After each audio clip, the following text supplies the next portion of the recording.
ہمیں اپنی زندگی میں 7 چیزوں کو اپنا اصول بنا لینا چاہیے، اور یہ 7 چیزیں وہ ہیں جو ہماری زندگی کو ایک خوبصورت سانچے میں ڈھال کر کے ہمیں ایک پاکیزہ اور ستھرا انسان بنا دیتی ہیں۔ پہلی چیز، التمسک بکتاب اللہ، اللہ کی کتاب سے جڑ جانا، وابستہ ہو جانا۔ جب ہم کتاب اللہ سے وابستہ ہو جائیں تو پھر ہمارے باطن کی اور نفس کی تربیت ہوتی ہے، اور پھر ہم وہ مطلوب انسان بنتے ہیں جو ہمارا رب ہم سے تقاضا کرتا ہے۔ تو اس لیے ہمیں اپنی زندگی میں اس چیز کو لازم کر لینا چاہیے کہ ہمارا کوئی بھی دن قرآن مجید کی تلاوت کے بغیر نہ گزرے۔ اپنے دن کا آغاز قرآن مجید کی تلاوت سے کیجیے۔ سورہ یاسین سے جو اپنے دن کا آغاز کرتا ہے، سارا دن اللہ کی امان میں رہتا ہے، اس کی حفاظت میں رہتا ہے۔ اور اپنی شب کا آغاز سونے سے پہلے سورہ الملک کی تلاوت کریں، آپ ساری شب اللہ کی امان میں، اس کی حفاظت میں رہیں گے۔ اور قرآن مجید کو سمجھ کر اس کے مفاہیم و مطالب کے ساتھ ایک رکوع کم از کم پوری زندگی، اپنی زندگی کے نصاب میں آپ کتنا وقت مختلف امور کے لیے سر انجام دیتے ہیں۔ یہ کتاب انسانی ہدایت کے لیے، انسانی تربیت کے لیے، اس سے کوئی اور بہتر اور مؤثر جو ہے وہ نصاب نہیں ہو سکتا ہے۔ انسان سازی کا بہترین ذریعہ ہے یہ کتاب، اور اس کتاب کے ذریعے سے جو ہے وہ انسان پستیوں سے اٹھ کے بلندیوں تک جا پہنچتا ہے۔ اقبال نے تو کہا کہ گر تمی خواہی مسلمان زیستن، نیست ممکن جز بقرآن زیستن۔ اگر تو مسلمان بن کے جینا چاہتا ہے تو قرآن کے بغیر ایک قدم بھی نہیں چل سکتا۔ تو آگے چل کے اسی نظم میں کہا کہ فاش می گوئم آنکھ در دل مزمرست، ای کتابیں نیست چیزیں دیگرست۔ اگر میں کھل کے بیان کر دوں جو میرے سینے میں چھپا ہے تو میں تجھے بتا دوں کھل کے، یہ کتاب نہیں، یہ کوئی اور ہی شے ہے۔ کن لوگوں کو کہاں سے اٹھایا اور یہ کتاب کہاں تک لے گئی، جو باہمی جنگ و جدل میں الجھے ہوئے تھے اور حرف شناس بھی نہیں تھے، جو سواد آشنا بھی نہیں تھے، پھر انہوں نے جو ہے وہ روما کی سلطنت بھی الٹ کے رکھ دی۔ یہ کرشمہ تھا اس کتاب کا، جس نے زندگی کا جمال ان کی روحوں کے اندر پیدا کر دیا۔ تو میں اور آپ اپنی زندگی میں قرآن مجید سے کبھی بھی دور نہ ہوں۔ روزانہ کی بنیاد پہ آپ تلاوت کلام مجید اپنی زندگی میں شامل رکھیں۔ انشاءاللہ اس کے اجالے دنیا میں اور آخرت میں آپ اپنی آنکھوں سے مشاہدہ کریں گے۔ حضرت امام احمد بن حنبل فرماتے ہیں، میں نے رب سے کہا کہ مجھے اپنا قرب عطا کر، آواز آئی میرا قرب چاہتے ہو تو قرآن پڑھا کرو۔ یہ رب کی قربت کی بھی ضمانت ہے اور ضبط نفس اور باطن کی تربیت کا بھی ذریعہ ہے۔ اچھا، دوسری بات، والاقتداء بسنت رسول اللہ صلی اللہ علیہ وآلہ وسلم۔ ہمارے لیے بہترین نمونہ ہمارے حضور علیہ الصلوۃ والسلام کی زندگی ہے۔ حضور کے دیا ہوا نظام حیات ہے جس پر حضور نے خود عمل کر کے دکھایا۔ میرا عشق رسول، میری محبت رسول اس بات کا تقاضا کرتی ہے کہ میں ان کے طریقہ حیات کے مطابق اپنی زندگی گزاروں۔ اسلام دعوے کی بات نہیں کرتا، دلیل ہم سے مانگتا ہے۔ آج میں کہتا ہوں میں عاشق رسول ہوں، اور اتنا بڑا عاشق رسول ہوں کہ میرے جیسا زمانے میں دوسرا کوئی نہیں۔ میرے جذبات ایسے دکھائی دیتے ہیں آسمان کو چیر دوں گا اور زمین کو پھاڑ دوں گا، لیکن ہمسایوں کے ساتھ میرا سلوک بتاتا ہے کہ میں عاشق رسول نہیں ہوں۔ دوستوں کے ساتھ میرا رویہ بتاتا ہے کہ میں عاشق رسول نہیں ہوں۔ میں کسی سے وعدہ کرتا ہوں اور پھر اس پہ پورا نہیں اتر پاتا، تو صاحب پھر آپ عاشق رسول نہیں ہیں، آپ کچھ اور ہیں۔ عشق رسول تو یہ ہے کہ میرے محبوب علیہ السلام نے کسی سے عہد کیا ہے کہ تمہارے آنے تک میں یہاں کھڑا ہوں، اور وہ جا کے بھول جاتا ہے، اور میرے حضور 3 دن وہاں منتظر رہتے ہیں۔ وہ اچانک گزرا اور دیکھا تو حضور علیہ الصلوۃ والسلام کھڑے ہیں، تو خود پریشان ہوا۔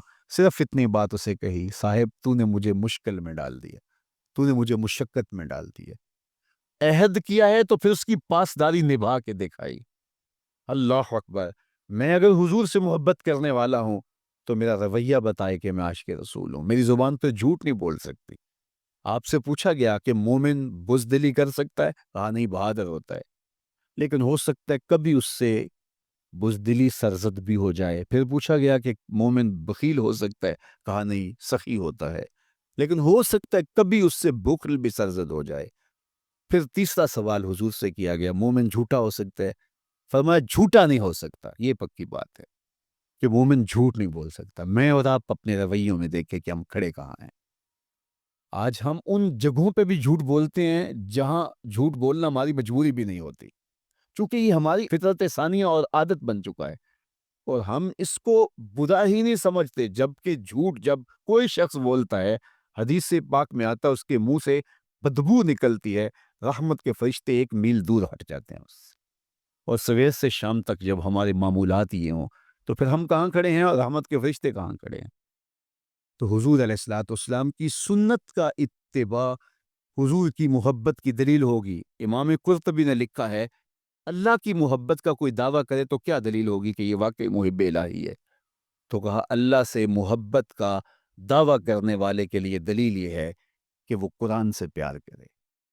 قرآن سے پیار اور قرآن سے محبت کی دلیل یہ ہے کہ حضور کا پیار سینے میں رکھے۔ حضور سے محبت کی دلیل یہ ہے کہ سنت رسول سے پیار کرنے والا ہو، اور سنت رسول سے پیار کرنے کی دلیل یہ ہے کہ بدعات سے اجتناب کرنے والا ہو۔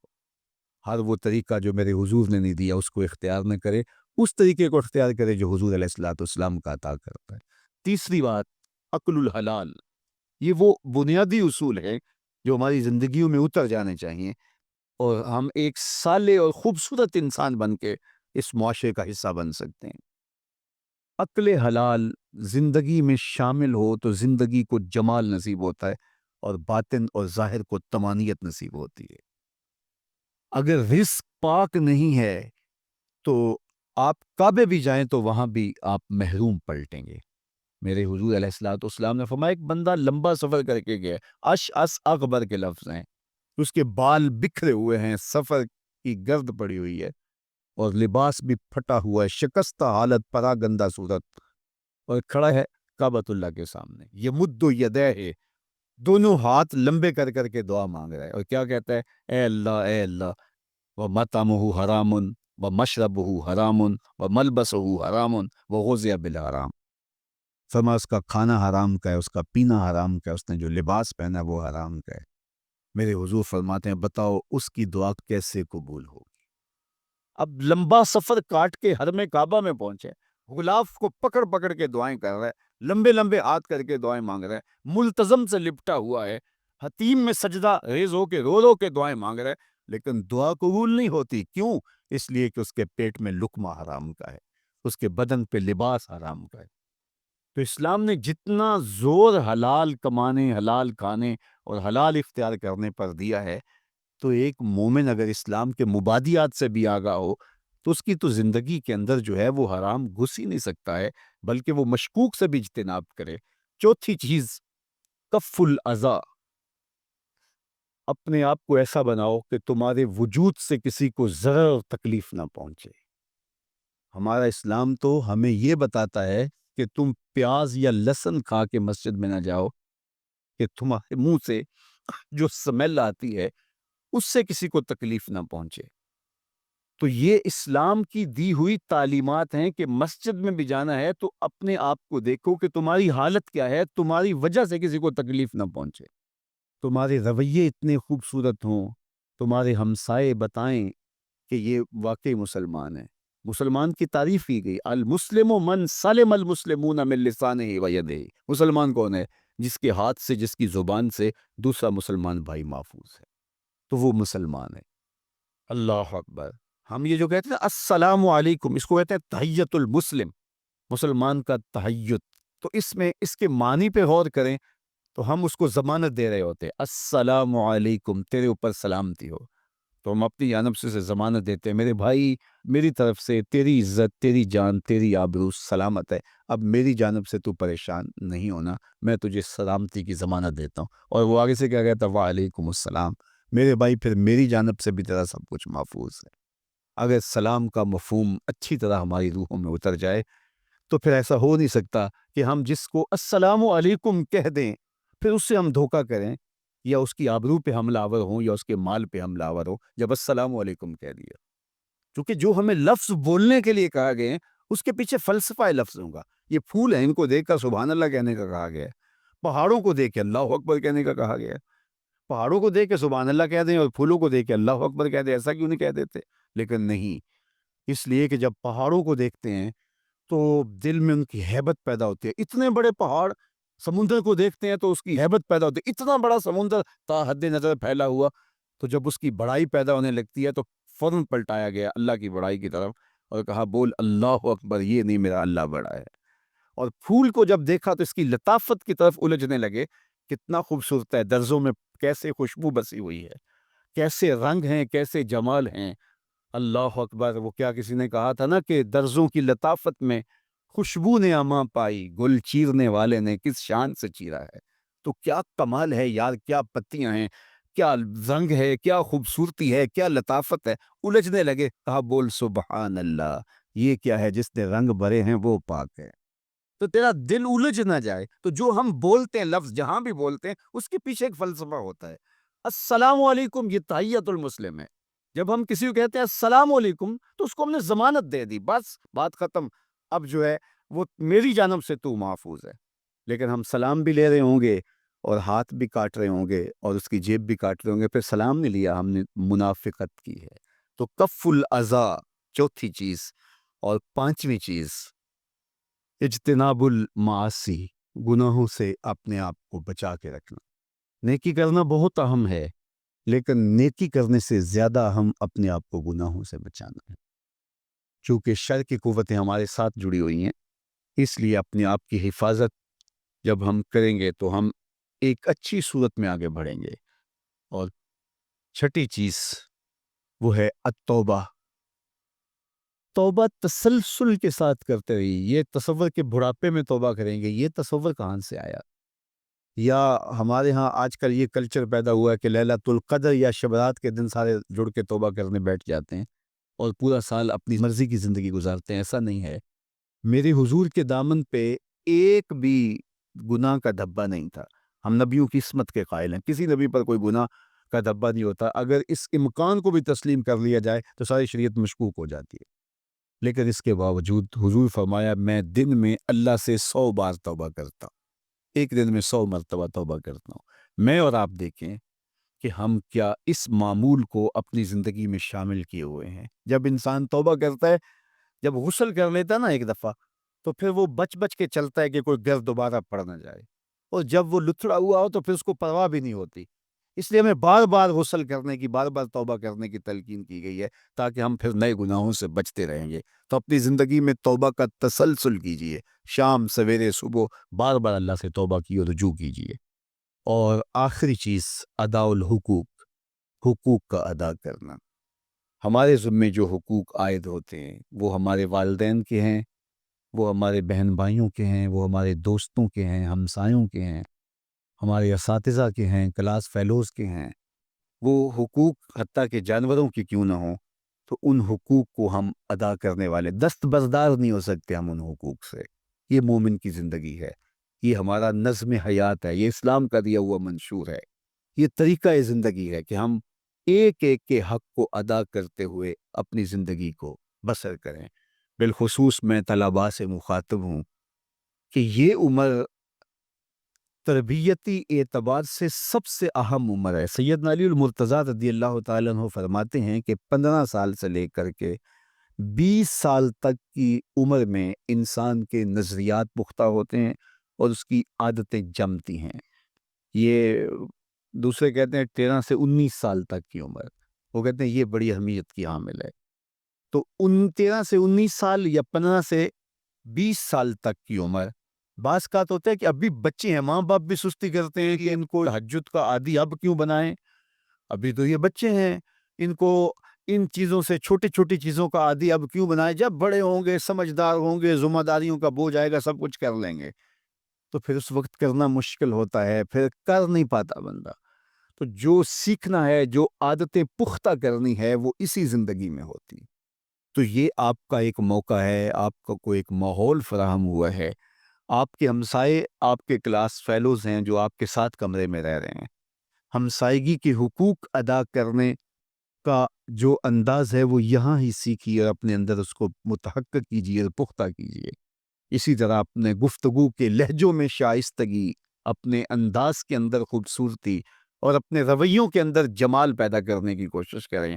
اپنے آپ کو مؤثر بنائیں اور شریعت کے بتائے ہوئے اصول اور ضابطوں کے مطابق آپ جب زندگی کے چند دن گزار لیں گے، پھر زندگی گزارنے کا نشہ آنے لگ جائے گا.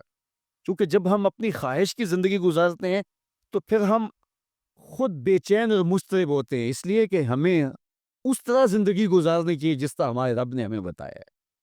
آپ کوئی بھی مشین خریدتے ہیں، کوئی بھی چیز لیتے ہیں تو اس کے ساتھ چھوٹی سی بک دیتے ہیں آپ کو، اس کا طریقہ استعمال بتاتے ہیں کہ اس کو یوں استعمال کرو گے تو دیر پا اس کے فوائد حاصل کرو گے. اگر یہ مائک ہم اس طرح استعمال نہیں کرتے، اپنی خواہش سے استعمال کریں گے تو پھر نتیجہ کیا ہوگا کہ تھوڑے دنوں کے بعد جو ہے وہ خرابی کی طرف سلسلہ چلے گا.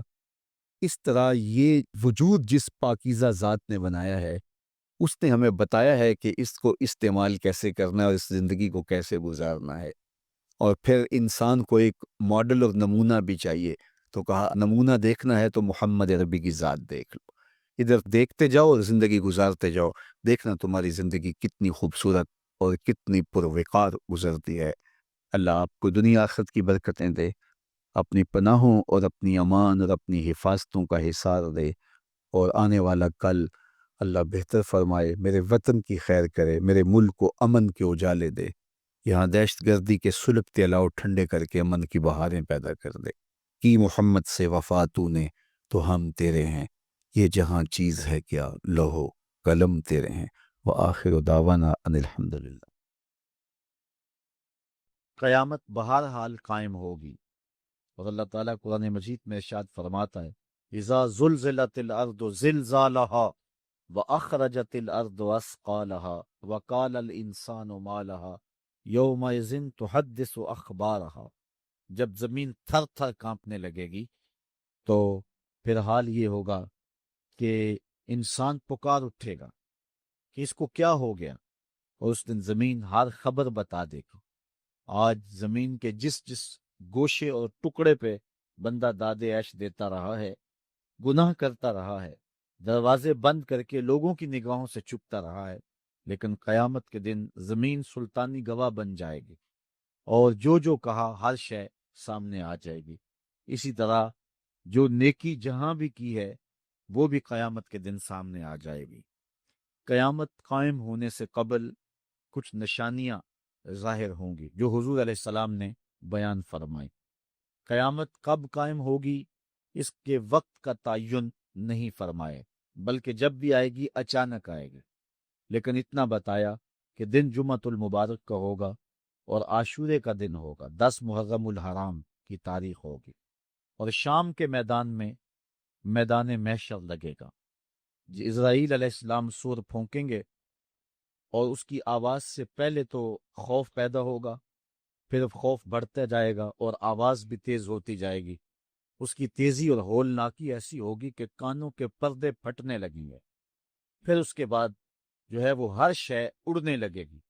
اللہ تعالیٰ جل شانہ نے سورہ الواقعہ کے اندر پہاڑوں کی حالت کو بیان کیا ہے. جب سور پھونکا جائے گا، قیامت واقعہ ہوگی، تو فرمایا کہ پھر تم اس طرح ہو جاؤ گے جس طرح کے روزن سے آنے والی روشنی میں اور دھوپ میں جو باریک باریک ذرے ہوتے ہیں.